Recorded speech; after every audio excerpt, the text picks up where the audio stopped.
Can you believe that the tradition of binding women's feet in China lasted for 1,000 years, up until the early 20th century?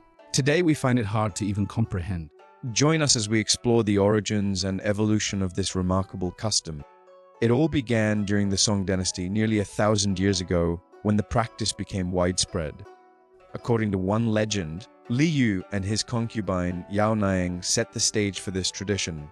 To dazzle the audience with an elegant dance, Yao Niang had her feet bound so they looked like delicate crescents.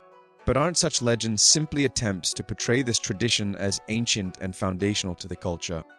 Yes, and here is the most likely version of its origin.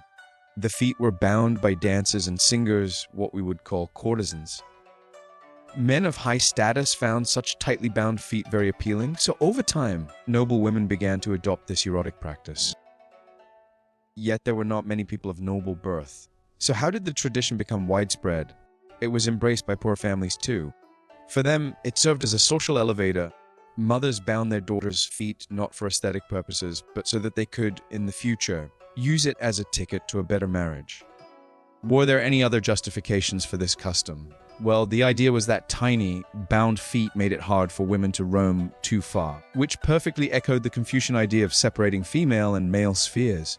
Restricted movement, it was argued, kept women within their designated territory. No running away after midnight for a Chinese Cinderella. And later, when China was conquered by the Mongols, small feet came to be seen as a marker of ethnic identity, since the practice wasn't taken up by the women of the conquerors. I wonder why. So, when did this end? Binding women's feet was officially banned in 1912, yet it stubbornly lingered for almost another century. Believe it or not, the last factory producing shoes for tiny feet only closed its doors in 1999. From an erotic custom to a peculiar means of social mobility, the history of foot binding in China is as fascinating as it is bizarre.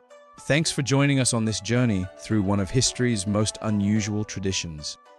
At least now I know where they got the inspiration for Barbie feet.